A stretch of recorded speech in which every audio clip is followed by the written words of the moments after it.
Hello and welcome to Idea TV News Update. I am Cynthia Bassi. We begin with the headlines. Now Fund disburses 6.9 million naira to aviation students in Abuja. Ijebu-Ife Grammar School gets 50 million naira. First lifters alumni launch security and power projects. 1 dead and 2 injured in Ikorodu road crash. And away from Africa, UK wants foreign students to live on expiry of visa amid Asylum Crackdown. In business, federal government offers up to 16.54% yield on new savings bonds. And in sports, Katsina United stunned Plateau United in MPFL upset. Now the news in full. The Nigerian Education Loan Fund, (NEL) has announced a disbursement of 6.9 million naira to 10 students of the African Aviation and Aerospace University AAAU in Abuja. In a statement released on Tuesday, the fund reaffirmed its commitment to supporting students in specialized institutions across Nigeria, highlighting this intervention as part of its ongoing efforts to provide equitable access to higher education. Acknowledging the disbursements, the Registrar of AAAU, Mustafa Abdul, confirmed the funds were received on the 21st of July 2025. The university expressed deep appreciation, noting that the intervention would ease the financial burden on its beneficiaries and enable them to better focus on their academic goals. This marks another milestone in the collaboration between NEL and higher education institutions. NEL was established under the Student Loans Access to Higher Education Act, signed by President Bola Tinubu in April 2024. Since then, over 59 billion naira has reportedly been disbursed to more than 600,000 students nationwide. The Director General of the National Orientation Agency, Malam Lanre Issa Onilu, reaffirmed that no qualified Nigerian should be denied access to tertiary education due to lack of funds, underlining the government's broader vision for inclusive, skill-driven national development. Moving on, Ijebu-Ife Community Grammar School in Ogun State is receiving a major infrastructure boost as it prepares to mark its 50th anniversary. The school's oldest students' association has committed over 50 million naira to key development projects, including perimeter fencing, solar lighting, and CCTV installation. According to a statement signed by Association President Adeniyi Afolabi and Local Organizing Committee Chairman Rotimi Omoniyi, the initiative aims to honor the legacy of the school's founding fathers and ensure a safe and modern learning environment. Founded on September 5, 1975 through the collective efforts of Ijebu-Ife indigenes, the school has produced notable Nigerians such as Lagos State Governor Babajide Sanwo-Olu, US-based Surgeon Babalola Adejinle, and Shell's first gas reservoir engineer Afolabi. In addition to the completed fencing project, work is ongoing on other signature upgrades, including the construction of a new gate and plans for digital classrooms and building renovations.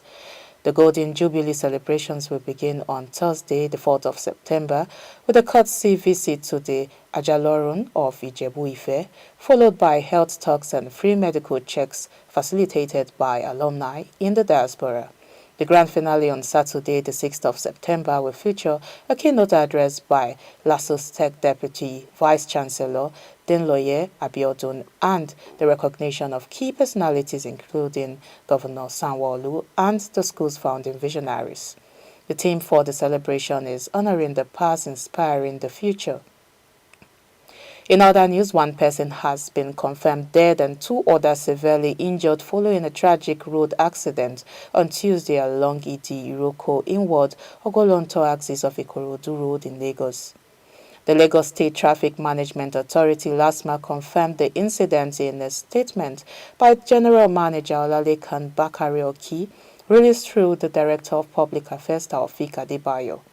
According to eyewitnesses' accounts and preliminary investigations, a loaded commercial Mazda bus LND 490SD collided with a laden truck EKY 121YJ while the bus was reportedly veering recklessly for right of way. The impact of the crash resulted in a passenger who was seated precariously at the bus door were being thrown from the vehicle and crushed under the rear tires of truck, dying instantly. Two other passengers, a man and a woman, sustained serious injuries and were rushed to Ikorodu General Hospital by the Lagos State Ambulance Service Lasan bus for emergency treatment. The body of the deceased was handed over to the family by police officers at the scene, who alongside personnel from the Owutu Police Division also helped secure the area during rescue operations. LASMA officials later removed the damaged vehicles from the road to restore normal traffic flow in the area. The agency's general manager, Bakari Oki, extended condolences to the bereaved family and urged motorists to drive responsibly, especially along the congested Ikorodu corridor. This incident comes just a day after a separate fatal crash claimed 6 lives, including a child, along the Lekki-Epe Expressway. And now moving away from Africa, tens of thousands of international students in the United Kingdom are receiving direct warnings from the government to leave the country when their visas expire or face forced removal. According to a BBC report, the UK Home Office has launched a nationwide campaign amid what it calls an alarming rise in student visa holders trying to remain in the country by claiming asylum. The government is now contacting students via text and email warning of strict consequences for overstaying or submitting asylum claims deemed meritless. The Home Secretary Yvette Cooper says the move is part of efforts to reduce pressure on the country's overstretched asylum system. Last year alone, about 15% of asylum applications, around 16,000, came from individuals who originally entered on students' visas. Cooper acknowledged that while some claims may be genuine, many are being made despite no change in conditions in the students' home countries. As a result, the government has already issued warnings to about 10,000 students and plans to contact over 130,000 more this autumn. This latest crackdown is part of a broader tightening of immigration laws under the Labour government. Universities are now subject to stricter requirements for visa sponsorship, and the post-study work period for graduates has been reduced from 2 years to 18 months. While small boat crossings have received significant public attention, officials say the rising number of legal entrants, especially student visa holders, switching to the asylum system is equally concerning. The Home Office insists every aspect of the system must be addressed to restore public confidence. We go on a quick break now. The news continues when we return.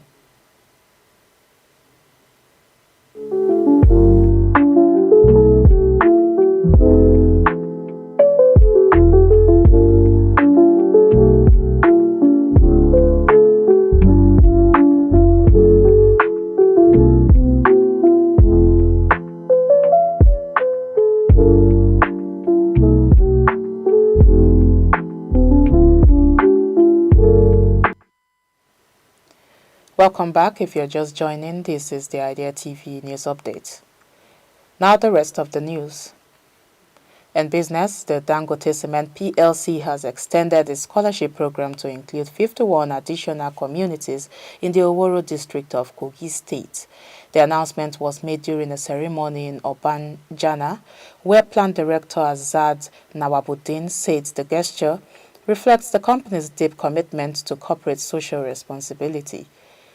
Though Oworo is outside the company's immediate host area, the firm is also providing 5 boreholes to improve access to clean water across the district.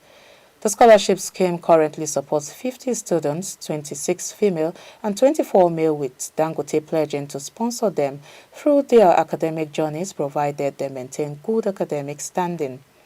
General Manager of Social Performance Ademola Adeyemi said new beneficiaries will only be added when current receipts complete their studies. The initiative, he added, represents hope and opportunity for children regardless of their background.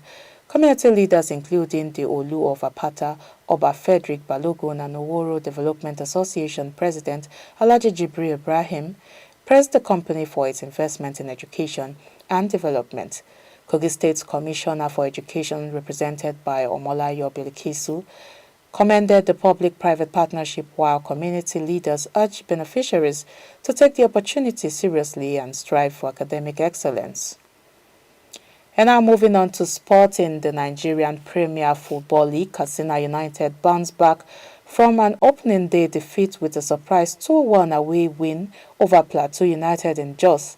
The match day 2 clash at the new Jos Township Stadium saw Sadiq Awal give the visitors an early lead in the 11th minute before Uche Collins doubled the advantage in the 60th. Plateau United's Hilary Albert pulled one back in the 69th minute, but it wasn't enough to salvage a point for the hosts. Elsewhere, Kano Pillars' winless run continues as they were held to a 1-1 draw by Wiki Tourist in Kano. Ahmad Limado struck first for the visitors, but Umar Sani equalized just before halftime. In Yenagoa, Bayelsa United secured their second consecutive win, defeating Barao FC 2-0 to top the table.